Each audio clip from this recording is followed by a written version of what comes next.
Welcome to the After Party Hangover. I'm your host, Mangria Fueled, and this is a show that talks about a show that talks about a show. Today, we have the freshly minted, newly Hall of Fame member at Sticks Adam, as well as a surprise run-in from the number one host. It is Zanka. What is going on, my man? What's going on? Sticks, I can smell that new car smell you got from that Hall of Fame induction. Hey man, this has been freaking cloud nine for the whole week. Ain't nobody taking it away from me now. Well, shit, man. I was going to start off by talking about the Steel Real After Party episode 105. Lars's egg roll. Forgive my voice. It's still at 90% right now, not 100. But I had to give a hangover because it's been way too long. We heard what Zanka got for Christmas. Sticks Adam, what did you get for Christmas? Bunch of clothes, the essentials, socks, underwear, shirts. That's about it. That's pretty cool. I got a big fat goose egg, but it's fine. I get gifts throughout the year anyway. I'm a spoiled brat, just like Jake is. Which, by the way, happy birthday, Jake. Happy birthday, Jake. Do you both have a special birthday message for the birthday boy? Oh, I do. Jake, you're in your 30s now, I'm guessing. Time for you to go out on your own, find a place, find a girl, settle down, and you can ride this host of the year last year thing all the way up until January of next year, because I am the number one host. And happy birthday, douchebag. How about you, Adam? Well, I'm gonna say happy birthday, Jake. Hope you have numerous White Claws. I hope you can put down the juice boxes. I hope you can leave the playgrounds. Hope you can go to at least to a Chuck E. Cheese. Have a nice little cheese pizza. Maybe play a little round of air hockey, and then go home and just maybe throw on some Sesame Street and enjoy the rest of your day. And leave the kids at the playground. There you go, Yeah, Jake. Happy don't touch the birthday kids at from Chuck the E. Cheese, Steel Real please. After Party. I'm glad you're here, Zanka. Adam, I know you are dating, right? You have a chick? Yes, sir. I am married, and very interesting subject you guys talked about over this past SRAP with women, sleeping with women. Is it considered cheating? What say you, Adam?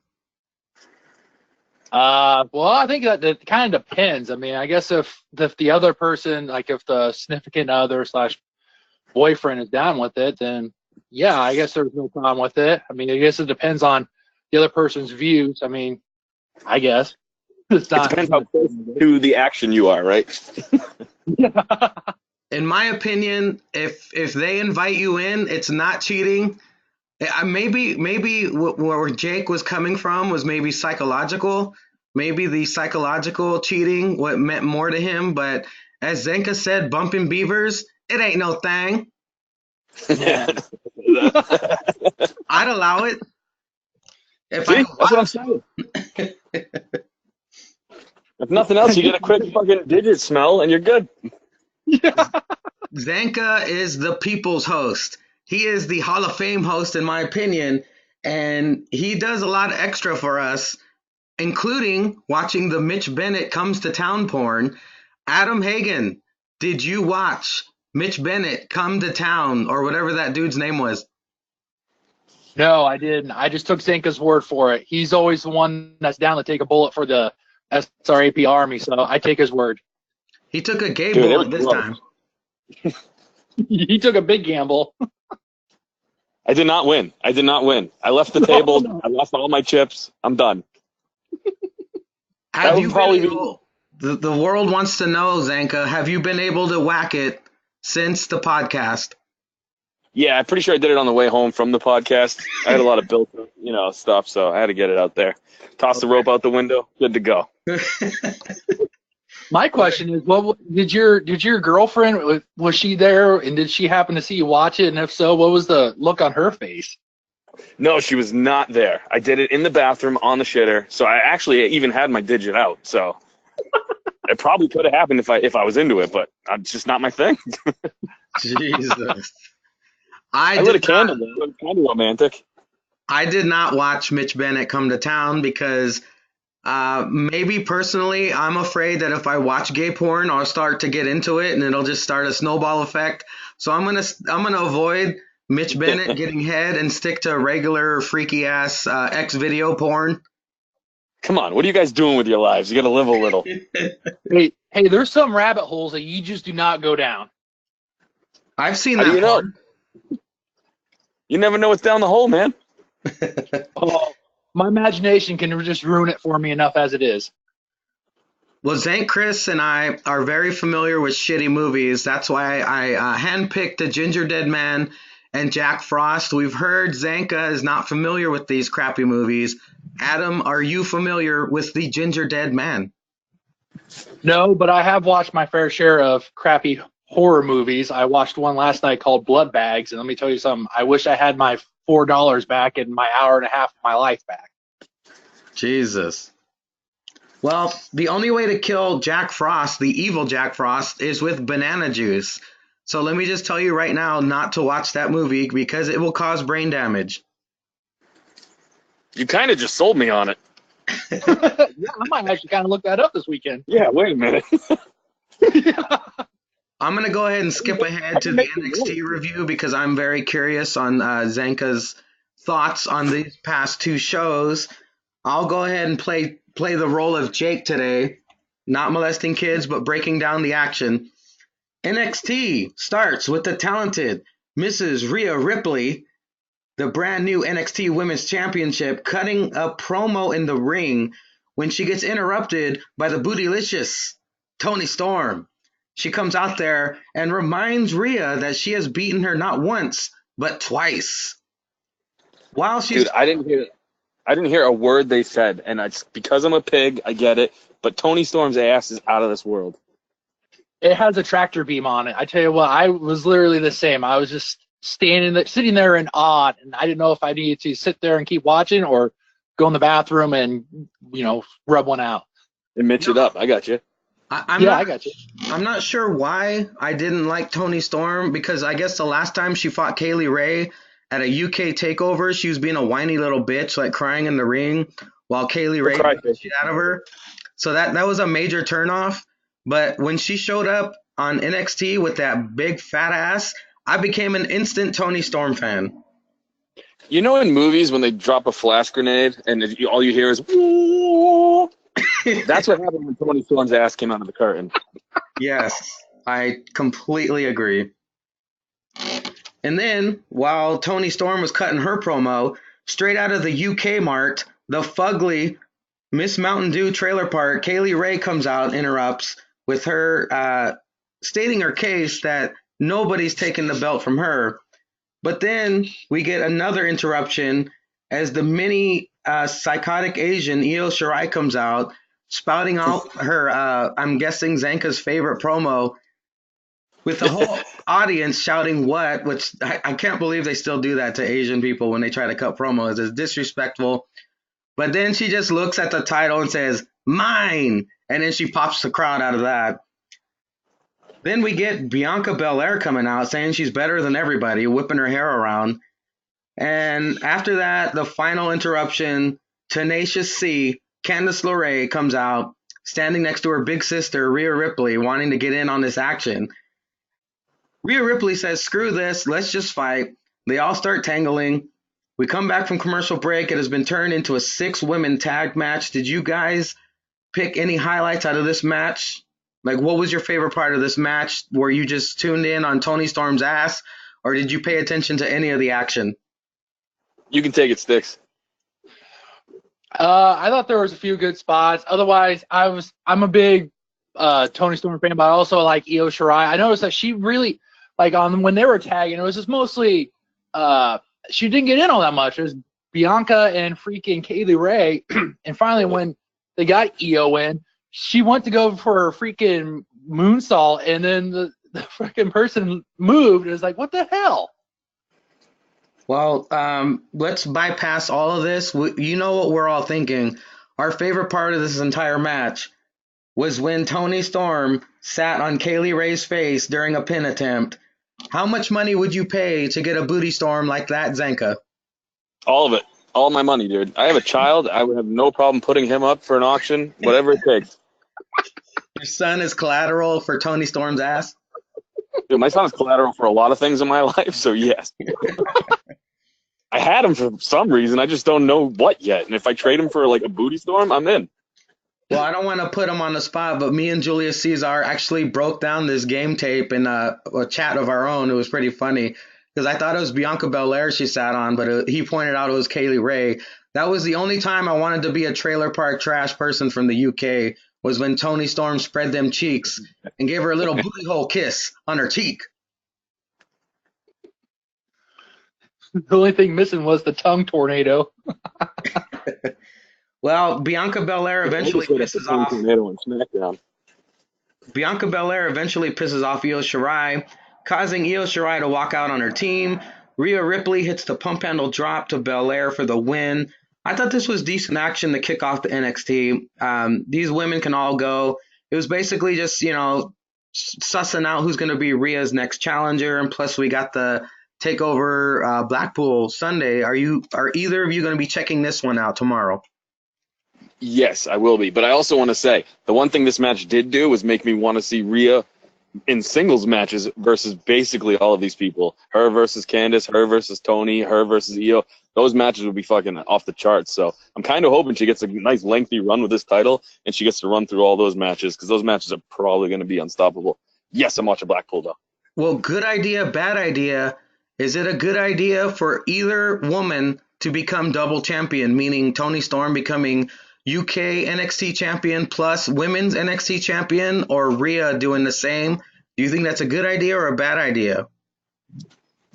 I think it would be a good idea for one reason and one reason only. You're going to get that title on NXT, which is you're going to see a lot more for American fans anyway. And that'll bring more to the UK fans and, you know what I'm saying, whenever they're doing those pay-per-views. So it could be a good idea, but I like them both having their own titles. Do you watch NXT UK at all, Adam? I do every once in a while. I'm going to end up catching Blackpool probably sometime tomorrow afternoon, tomorrow night. And I totally agree with Zanka on that one. I think UK kind of needs a little bit of a push. And having like a double champ would definitely bring over some more eyes and maybe give them the push that they need, because I think they got some pretty good wrestlers, especially in like Gallus, and their tag team division is pretty decent over there too. And they got some single stars that, if they got some eyes on, could probably make a really good transition over to NXT whenever they need to bring them over. Their roster's as stacked as NXT, just regular NXT. It's crazy if you look at them. Yeah.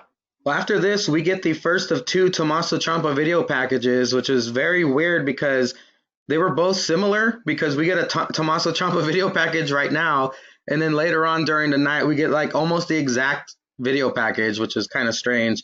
But anyway, after that, we get a Keith Lee promo. He cuts his best promos backstage when he doesn't have the audience shouting at him every time he talks. So it was a pretty interesting promo. Keith Lee getting hyped for the North American Championship matchup later on that night. Whenever I see Keith Lee, and I don't know why this is, but I just picture that is exactly how Julius Caesar is. That's all I can picture. It's just him having a good time. Everyone's into him.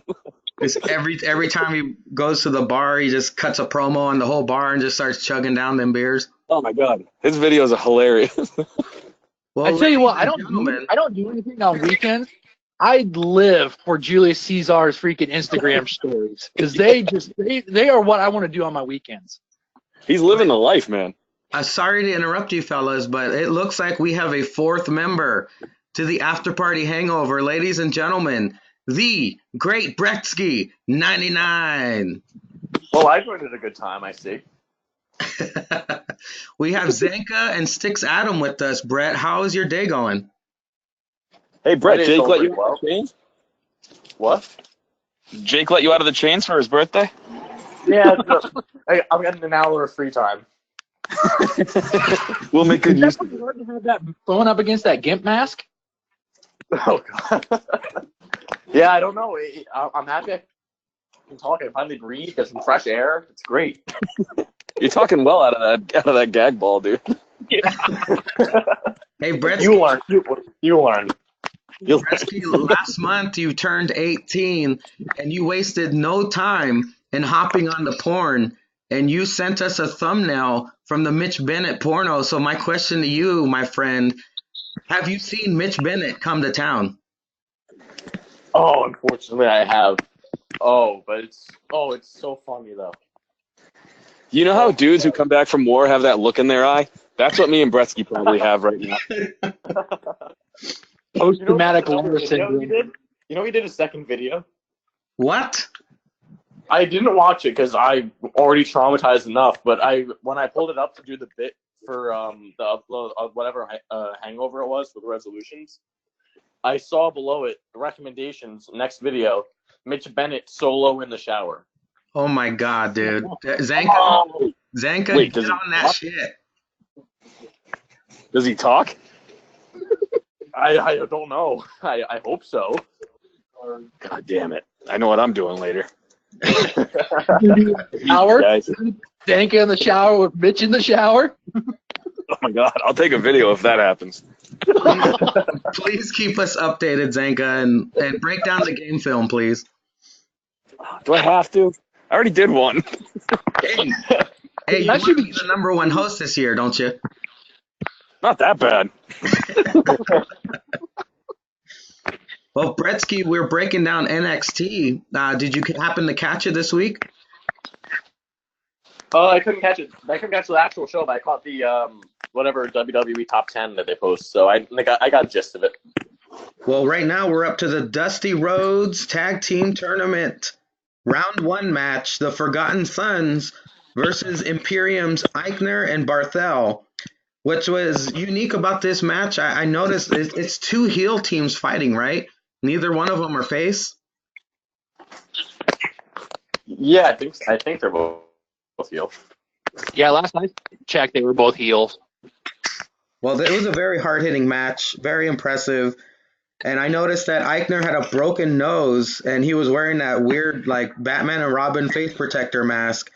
Eventually, that mask fell off, creating a bullseye, and he took some damage to that broken nose, if it is broken or kayfabe broken. But my favorite move of the entire match was from Imperium. Barthel tossed a Forgotten Son to Eichner, who caught his ass and turned it into a vertical suplex. That strength is fucking amazing. You forget how good of a team, you forget how good of a tag team specialist Blake is, because Blake and Murphy, they were a pretty big deal back in the day. But he was on fire in this match. What do you guys think? You said Batman and Robin, so all I've been thinking about is who in WWE would make a good Batman. And all I could think of was, like, The Miz would make a great Bruce Wayne and a Batman, I think. What do you guys got? I go with that. Yeah. And Paul Heyman obviously is the Penguin. Who would play Harley Quinn? Alexa Bliss. Liv. It's Liv. Yeah, it kind of has to be Bliss. Yeah. Dude, they I totally think fucked it'd be between Bliss I think it'd be between Bliss and Liv. Shorty I want G's Robin. Bliss and Liv. Yes. Bitch ass Robin. Well, eventually, Tag team matchup was legit. Sorry, I'm doing the thing I always do where I go off topic. Imperium wins the match with a European uppercut and powerbomb combo. It doesn't really look that devastating, but they had to end the match somehow. We move on to a backstage interview with Matt Riddle, and then Matt Riddle gives us the origin story of the Broserweights. Do you guys think that they could take this whole tournament? That's who I'd put my money on for sure. They're two top guys, and I feel like Triple H he likes putting over the guys that he thinks the crowds are behind anyway, and I think that's going to be it. It's got to be it. Yeah, I mean, look at Ricochet and Aleister Black last year. I mean, that's not a real tag team. They won it, so I can't see these guys not winning it, or at least not going far. Who won with Finn? Didn't Finn win one with, like, Joe or something, I think? Finn won the first ever Dusty Yeah, Cup with with Joe. Samoa Joe. Yeah. So that's kind of what that's usually the route they go. So that would be my pick if I had to put money on it. They're at worst going to make it to the finals. Right. Yeah. Do they just look at the list of NXT merchandise top sellers and they're like, oh, we'll put those two together? Because it seems like random tag teams win the Dusty Cup a lot more often than actual tag teams. The Dusty Cup sounds like what I throw my jizz into. That's maybe a new word for vagina, the old Dusty Cup. The old Dusty Cup. I don't know if you guys got this or not, but right after this, they had a commercial break and they stuck an AEW commercial in. I thought that was pretty interesting. Did they actually? Yeah, they did. It was like a slap in the I face watched- to NXT. Yeah, I didn't watch it. I watched the rerun on Network on Thursday night. Well, after this, we get a Austin Theory match. Austin Theory versus Joaquin Wilde. I talked to Andy with an I. Andy is a big fan of Joaquin Wilde because I don't know if he caught this or not, but Joaquin Wilde's entrance has the reggae horn, which is a big part of Andy's podcast. His opening theme has lots of reggae horn. Joaquin Wilde with that weird ass helmet coming down to the ring, but on the opposite side, Austin Theory's entrance is pretty fucking sweet. But that great background, he's got a great theme. He's got the talent to back it up, too. That's the big thing about NXT. If you have a cool entrance and you can go in the ring, you're going to go far. Like Aleister Black, once they hit him with that roller coaster thing or whatever, that creaking noise, he was in. This was a He great... came from Evolve, didn't he? Yeah, he came from Evolve. I thought so. I thought he was pretty good over there. I saw him on that one show that they did when they had the network, when they did it with the network, and he was pretty good on that show. Yeah, he's good. He can go. Who did he drop the title to? Because he was the Evolve champion. I don't remember. I almost said PCO, but that's Ring of Honor. I watch way too much wrestling. Wrestling and gay porn is way too much of my life right now. That's the good life. No, it's not. And I got to sit next to Jake for 2 hours. I'm telling you guys, feel bad for me, please. Your schedule is fully booked. All I hear is 3 different things of gay porn. I don't know what you're thinking of. That's pretty much it. Well, That one's covers- gay child porn, so Well, this was a great fresh matchup. The future of NXT is looking great. Austin Theory ends the match with a jumping TKO that would even make Cynic proud. I thought it was a great quick match. We move on from this with Undisputed Era warming up backstage. We come back from commercial and Damian Priest is backstage with some whores cutting a promo about the upcoming North American Championship match. As soon as I saw Damian with them whores, I was thinking of what Zenka was talking about Frank on Always Sunny. That's fucked up because when you said whores, that's the first thing I thought of. how long is it going to be before we get the Ho Train 2.0? Probably 2 weeks. I'll give it 2 weeks. Once they see the ratings starting to slip, they're going to bring back all the hoes. You know what's funny? I watched both shows, and NXT, in my opinion, was better, but they got fucking wrecked in the ratings, so I don't know what's going to happen. I couldn't believe it. It was like 900,000 to 700,000. Well, I thought they were going to lose just because they did the award show the week before, and you never come back strong after those things. So, and AEW actually had a really good show 2 weeks ago. This show sucked, if you ask me. Well, I guess AEW might have interested the fans because of the cliffhanger of the whole, Moxley joining the fucking Inner Circle. So maybe that's what got the fans back. Whereas, like you said, Zanka, they're coming off of an awards show, so they didn't really have anything. Like the fans weren't anticipating anything for this week, I guess.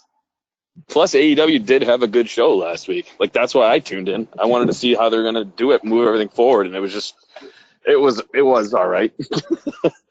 Yeah, they took advantage of NXT having an award show. Yeah. Well, up next. But if they didn't, you get Twitter bitches being like, oh, they have to work on Christmas and New Year's. Yeah. It's a lose-lose for them, really. Well, up next, we get another Dusty Cup Round 1 match with another pair of heel teams fighting each other. We get the Undisputed Era versus Bellum. And I'm not too familiar with Bellum, but boy, that didn't stop Morrow and Nigel from making all those coffee jokes. I don't know if you caught that, Zanka, but they were dropping some corny-ass, caffeinated coffee jokes throughout the match. I was here for it. I liked it. It was terrible. I'll give you that. What was cool is these teams are both heels, and they were pretty equal the entire match. They worked pretty well together for being two heel teams, but I'd say they were equal until Adam Cole interfered and gave the edge to the Undisputed Era. How did you guys feel about this matchup?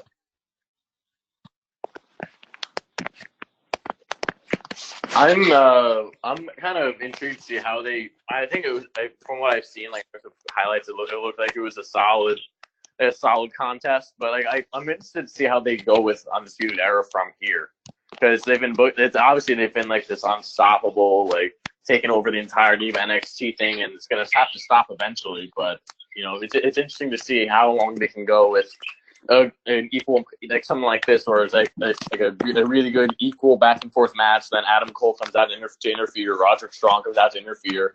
I'm interested to see how long that takes before it gets stale or it doesn't work anymore. I see that's how they're going to get out of the tournament is Roderick Strong or Cole they're going to come out and, it'll be the old he hits his own partner by accident thing, and then they'll get a quick roll up to get out of there. Otherwise, you got to keep them strong, and I don't see them winning the whole thing because, like you said, they win everything in NXT. So 2019 was the year of the Undisputed Era. They did everything there is to do in NXT.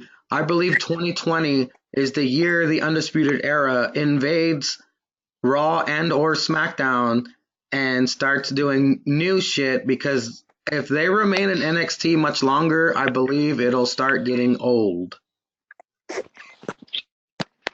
you're not wrong. Yeah, I'm afraid if they do end up invading, is Vince and then Heyman gonna let them get strong for like one episode, then just have them get demolished for months on months. I'm more interested to see, like, are they gonna have them all like lose their titles on one takeover, or will it be like a slow, like one member loses a title leading up to like Cole losing his title at a takeover, or does Cole end up keeping his title and he's the only one that has a title in the group? Yeah, that'll be interesting. I wouldn't doubt that if the WrestleMania takeover, they all lose their belts, and then the next night on Raw, they just show up and start fucking shit up. I think what we're gonna need is Velveteen Dream back, and I think if he gets a big enough pop, which he obviously will, because they need another star like Cole to take that title right now. And it could be Finn, but I feel like NXT is gonna keep it fresh. I think Velveteen might get his shot finally when he comes back from injury. That would be the perfect guy to take it off of Cole after a lengthy Cole run. You give Velveteen Dream the shot.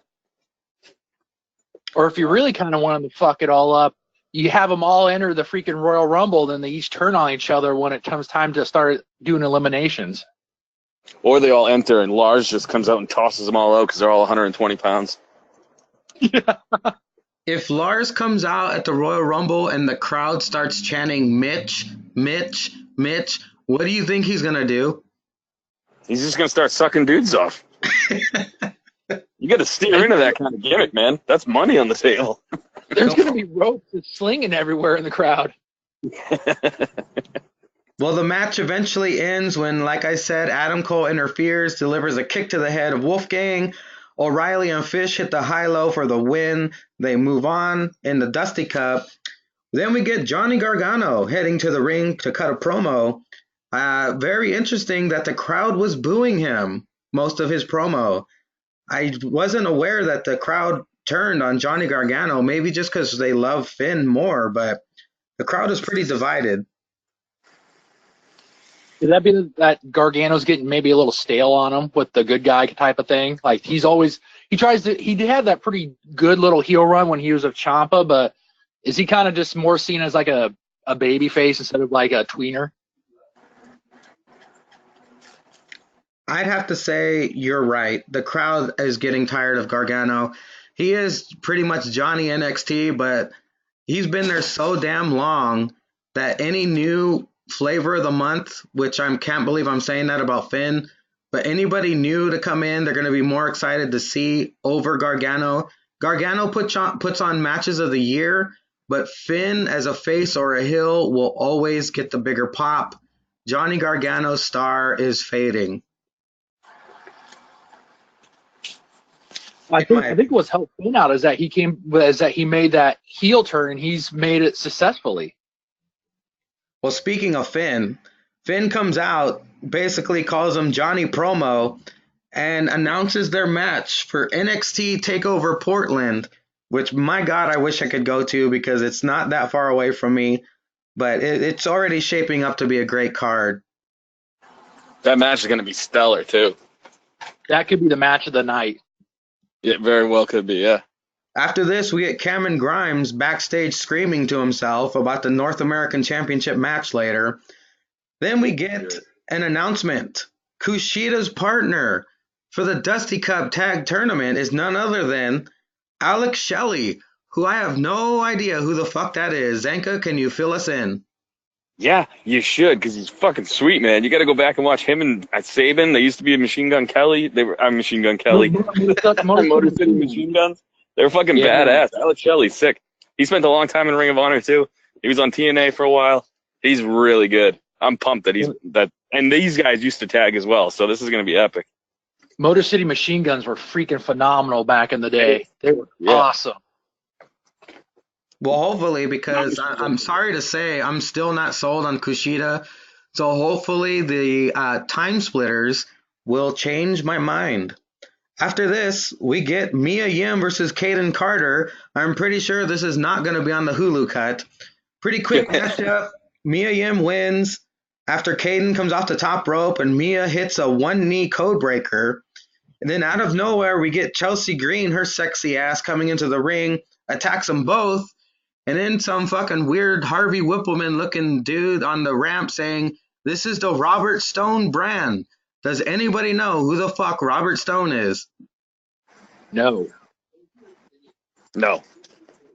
Well, hopefully this leads to something interesting because other than Chelsea Green being fucking sexy, I did not give a fuck about this.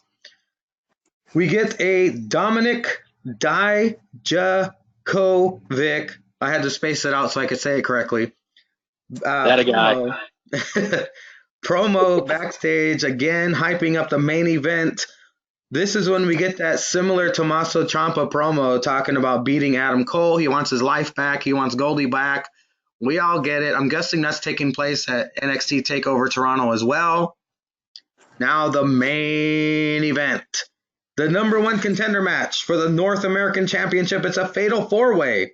Damian Priest versus Dijakovic versus Grimes versus Keith Lee. Who was the most impressive to you guys in this match? Because I got a lot to say. Mangria, you were the most impressive to me because now I can say Dijakovic. I spaced it out pretty good. Yeah, and you did it so many times that I'm in now. I got it. That name's a terror for me. It is. It's horrible. I believe Keith Lee was the standout in this match. I know he won, but each person did something very impressive this match. This was Keith Lee's coming out party. I think he is the next big thing. Nick had his last week. And this match proved it. Keith Lee is the fucking man. Did you notice anything special about any of the other competitors, Adam?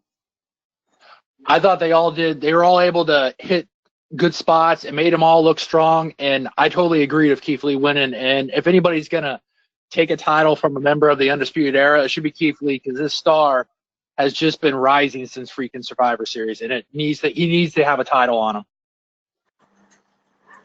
This hangover would be 2 hours long if I called out every spot, but let me just say the exchange between Keith and Dominic was priceless.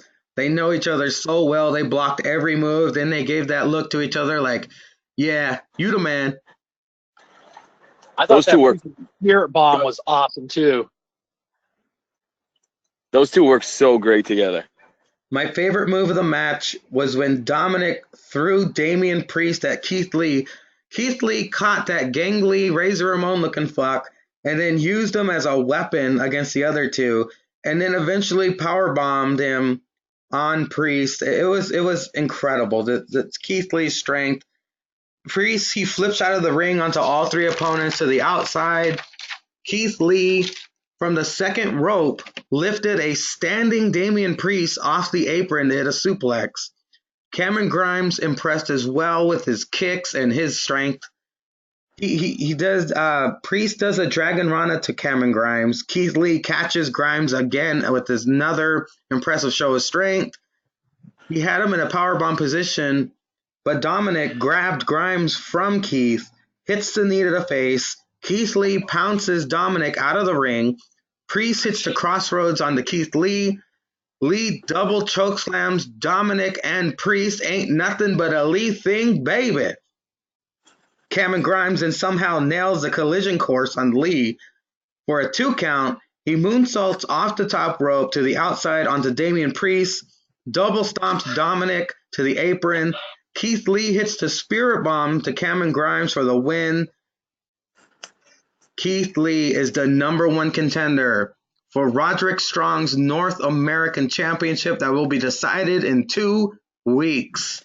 What a hell of an NXT. What was your favorite part of NXT for you guys? Tony Storm's ass. Yes, I agree. Yes, Tony Storm's ass. But everything you just said as well. That match, if that was on like a WrestleMania, you'd be like, that was a good fucking match. I was glad they had that match as the main event and didn't have that as the opener, because if they would have switched that and the 6-woman tag match, that would have been a huge disappointment. Yes. Yeah, because they always throw a fire first match, too. Yeah. AEW kicks off with JR introducing Dave Brown on commentary. Does anyone know who the fuck that is? Nope. Exactly. They basically talked over him the entire match. I think he said a couple lines throughout this opener. It was Hangman Page and Kenny Omega versus Private Party, a.k.a. the Street Profits. Kenny Omega had a bunch of weird circle bruises all over his right shoulder. I don't know if you guys noticed that. What the fuck was that about? Did some alien rape him or something? That could be that suction cup therapy shit. Yeah, I was going to say, a lot of those guys do that cupping stuff. Yep. What? Can you explain that? Well, what the hell is that? They put a glass cup on your back and then light it on fire, and it sucks your like skin up, so it's supposed to like tear all like the muscle so it can rebuild, and it's supposed to help you out. I've never done it though.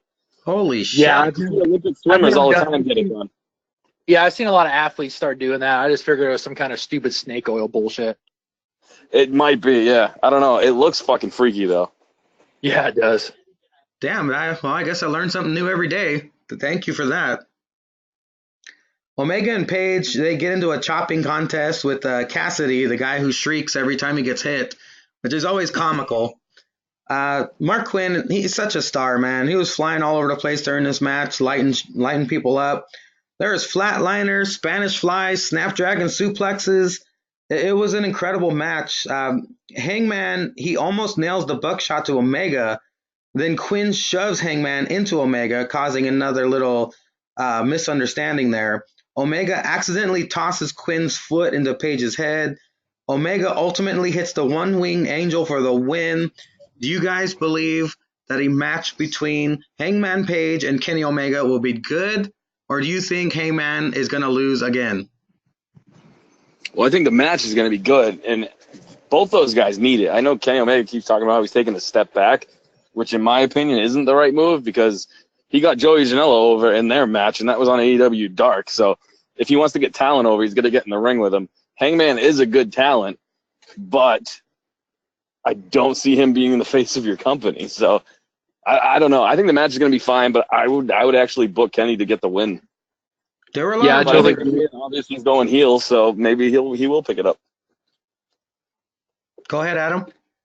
Yeah, I totally agree with Zanka. I mean, I think they missed the train on having Kenny be the face of the company. I mean, I understand with having Jericho be your champion because he's a name, but you know, if you want to get a guy who's a hard worker and does put stars over like Kenny, you should have him. You shouldn't have had him start losing matches and then now relegate him to be in a tag team. I think it's gonna be a really good match because Kenny can carry a good match, but I think also Page is starting to step up with his matches, and all in all, I think it's gonna be a really good match. There have been a lot of rumors flying around that certain people might become the leader of the Dark Order, Matt Hardy being one of them. Hangman Page, Luke Harper. possibly. Luke Harper. Do you think going to the Dark Order would be a great decision for Hangman, or do you think he should remain on his own, or do you think he should join the Inner Circle, Zanka? I think he should remain on his own and just be a heel. I think that would be his best move. The Dark Order sucks. I mean, that would be perfect for Matt Hardy because he takes shit and makes it good. But other than that, I'd leave Hangman on his own. They're kind of corny. Like, I know they're trying to come off as like a weird mystical thing that, like, I don't know, basically something Mitch would have in his basement, but it's not getting over for me at all. So that would be perfect for Matt Hardy if he signs with them, just doing the whole broken gimmick, but differently. Or a Luke Harper. A Luke Harper owning his own stable would be kind of cool. I don't see Hangman doing that role, but that's probably, I don't know. They might go there. Plus, Luke Harper looks like a cult leader with that big old fucking beard and his psychotic eyes. He'd be unstoppable with his size if they book him correctly. With all that backing. Yeah, I totally agree with that. Well, after this, we get another progression in this really weird Pac Omega storyline where we get a backstage vid of Pac raping Nakazawa, saying that he still wants his rubber match, and Hangman tells Omega, "Go, man, go help your friend. He wants his rubber match." Nakazawa is the Asian dude who puts oil all over his body. Is that right? Yeah. Okay, yeah, I don't really care about that guy, but the story between Pac and Omega, I definitely wouldn't mind seeing a rubber match between those guys. For sure. During the All right, commercial, I gotta go be a parent. But you guys, take it home, have fun. To steal a line, or to do what my ancestors did to the blacks, I'm gonna steal a line from Julius and say, "See me in the comments, boys." all righty, thank you, Zanka. Thank you for joining. Hell yeah! Thanks. Take it. Well, during the commercial break, we get a Adam Page walking through the audience, drinking beer with everybody. I thought that was kind of funny, but I guess a really cool, unique experience for the fans there. Then we get, from commercial break, we get Brandy Rhodes joining commentary. Holy shit, was she annoying during that entire match on commentary. What did you think of her commentary skills? Yeah, she's super annoying. I find that when she talks, I want to gouge my eardrums out compared to just looking at her. I mean, she's good at being a manager, but definitely don't give her a mic. I gotta say, she's a lot prettier when her mouth is closed. For sure. We get a Chris Statlander versus Riho for the AEW Women's Championship matchup.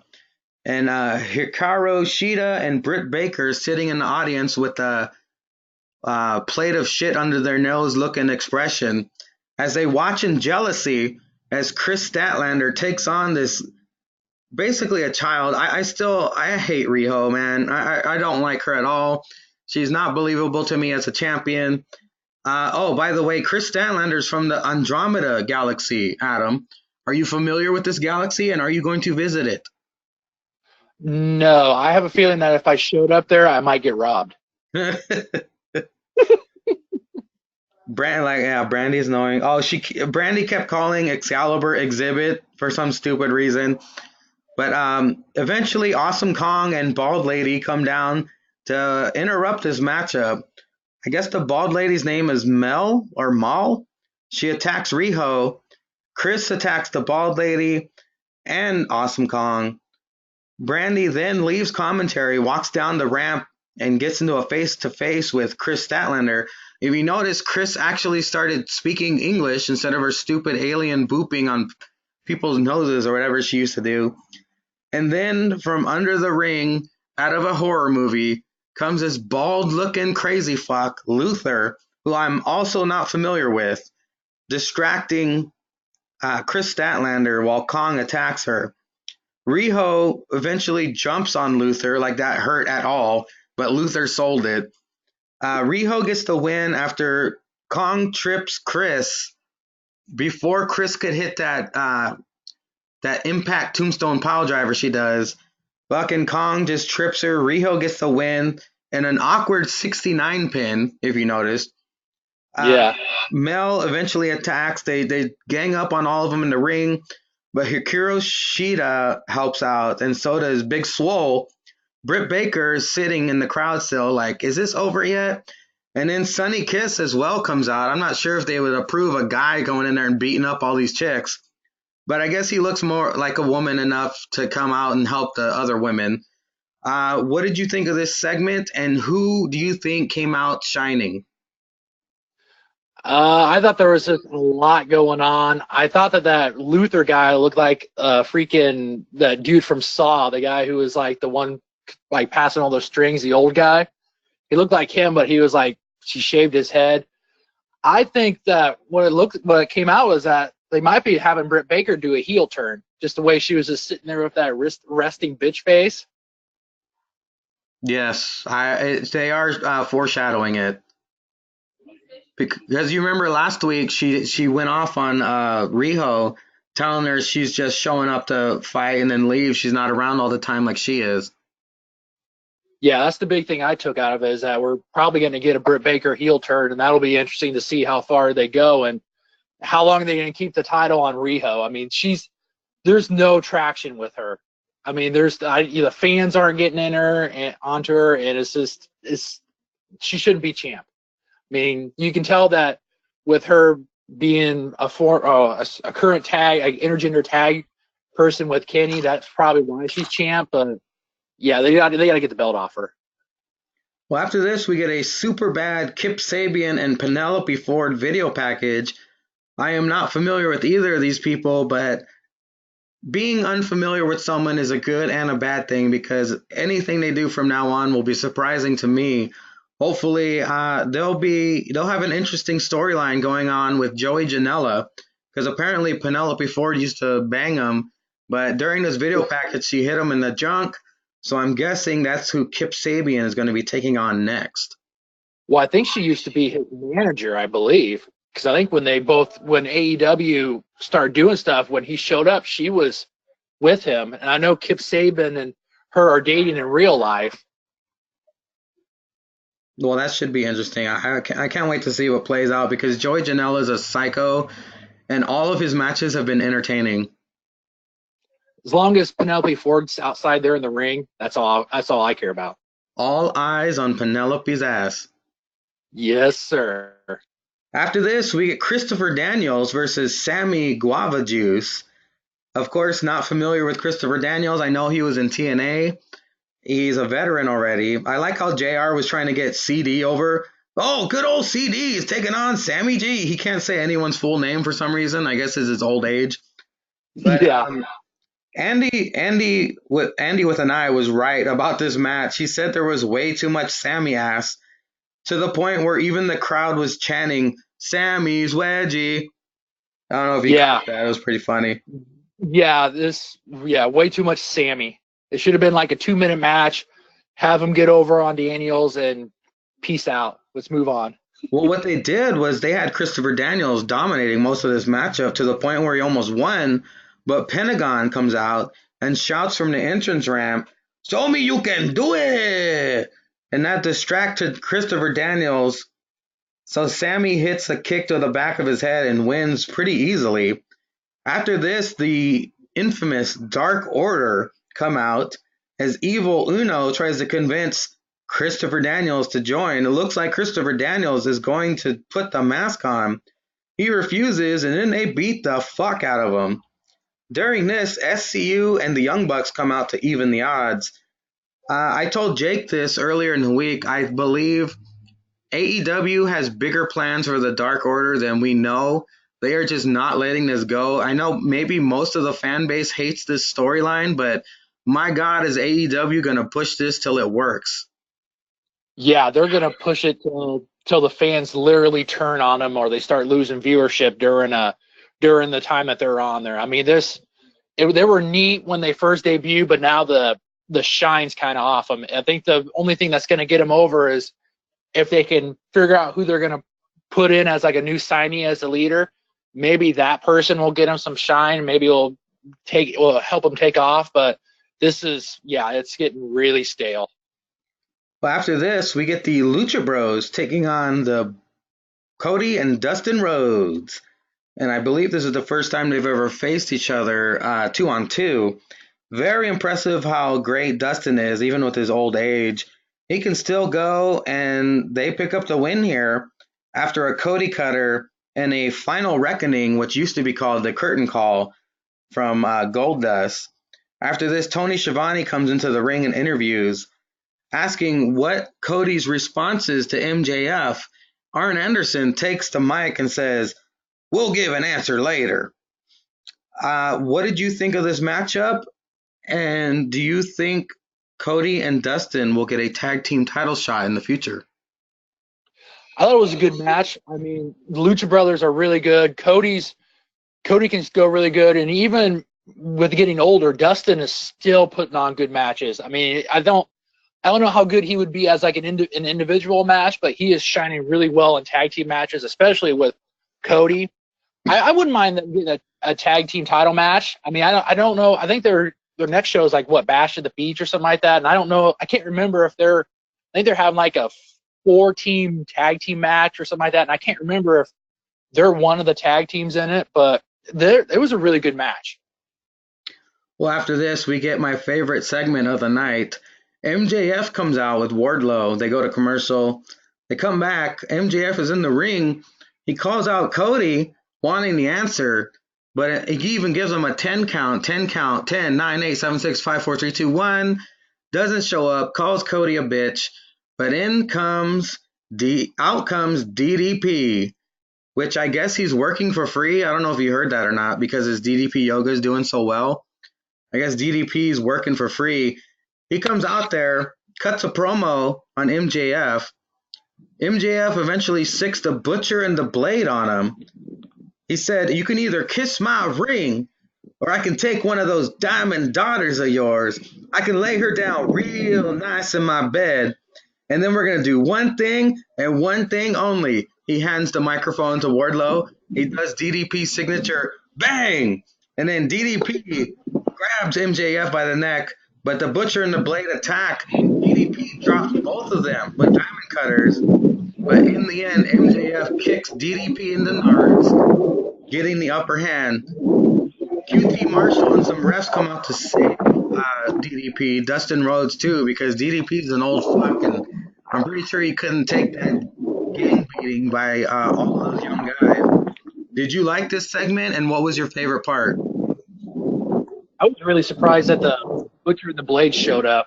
I thought it was kind of, they didn't have really any need to be in it unless that they're going to be somewhat aligned with MJF. And yeah, I heard that DDP was possibly working for him for free, and if he is, man, I wouldn't. I for sure would make sure I didn't get paid for it, or that his DDP yoga somehow had a hand in it backstage with like the AEW or something like that for like rehab or something like that. But it was definitely a different kind of a promo in Brett. Well, Brett has returned to us, and apparently he's in the middle of a tornado. What's going on, Brett? Hey, I don't know what happened. I think I got disconnected. I finally figured it back out. So, yeah, Jake is calling me and luring me back. He has his whip out. That's all that wind is. It's really scary. I'm very scared. I don't know what to do. So I figured that before he shoves me back into the gimp mask and pulls out the chains again, I would give an official proper goodbye and said thank you for the open invitation. Well, Brett, I think he wants you to pull out his birthday candles, if you know what I mean. Ooh. I'll see if I can find them first. That being said, do you have a birthday message for your overlord Jake for his birthday today? Well, Jake, I have to say nice things about you, or else I'll get the bad treatment, which is worse than the good treatment somehow. And I gotta say, I hope that you find out that Eric Rowan is our Lord and Savior on your birthday. So, Jake, have a happy birthday, and I'll see you in the basement. What is that saying? He puts the lotion in the basket. Oh my God. Well, we're just in the middle of we're on the tail end of talking about AEW. We're up to the Jurassic Express taking on the Best Friends. Of course, everybody's favorite Orange Cassidy making an appearance in this matchup. Uh, I like how JR called Marco the biggest little man in AWE. Of course, JR's dementia taking over again, making him not say AEW. It was an entertaining match. Marco and Orange Cassidy are entertaining, even though Marco's grotesque to look at. I love how Orange Cassidy hit his finisher, the Narco Splash, on Jungle Boy. Oh boy, I think everybody's gone now. You still here? Oh, you there, Adam? Okay. Yeah. It said people were disconnected. I thought you left. No, I'm still here. Well, Orange Cassidy, like I said, he hit that Narco Splash on Jungle Boy. I love how he signaled for a 450 and just fell on him. Did you enjoy this match?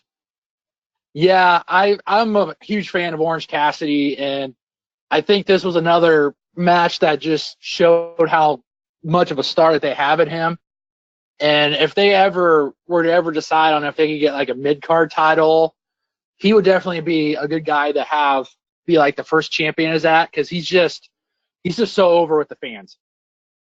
You know, if they had the 24/7 title in AEW, Orange Cassidy would be 38-time, 24/7, 48/7 European hardcore champion. Yes, he would be. Well, Jungle Boy does get the pin for the win. Uh, After the match, we get the Inner Circle coming out. What is it? The hell? I can't even read my own writing. Um, Sammy Guevara brought those signs during the commercial break. I love how he does that. Like he knows that during the commercial there's no sound, but he brings those signs out. Those signs basically says that the John Moxley decision is as big as who shot Mr. Burns. That was very entertaining. Um, Freaking good. Jericho then introduces John Moxley to come out. Moxley, he runs through the crowd with a zipped up jacket, so you already knew something was up. Moxley says he cannot be bought, but I do want to associate myself with the Inner Circle. So my answer is yes. And so with the crowd in shock and the commentators kept saying, "Oh, this is unbelievable. I can't believe this. The crowd's in shock. What is up with John Moxley?" And Moxley just playing it up like he's one of the guys, like shouting at the crowd, telling them to shut up. And then Mox is in the ring with Jericho alone. Sammy G and the Big Hurt, Jake Hagar, are outside the ring. And Moxley gets the microphone. He goes, "I was just kidding. I don't want to join your group. You guys are terrible. And one more thing." And he smashes the bubbly in Jericho's face. Jericho playing it off like he got hit by a bus. Moxley then hits the dirty deeds onto Jericho, onto the broken glass. Jericho on the floor dazed. Mox then hits the dirty deeds to Sammy G as well. And my God, did Sammy sell that? He like flipped backwards after it. Jake Hagar ran in the ring to save things, but John Moxley took off. And they kept cutting to Moxley in the crowd dangling the keys to that expensive car. And then they smash cut to Jake Hagar holding Jericho shouting, "Why? Why?" This was a very entertaining segment. And maybe this is why AEW killed NXT in the ratings, because of the entertaining storyline. But overall, what was your favorite part of this segment?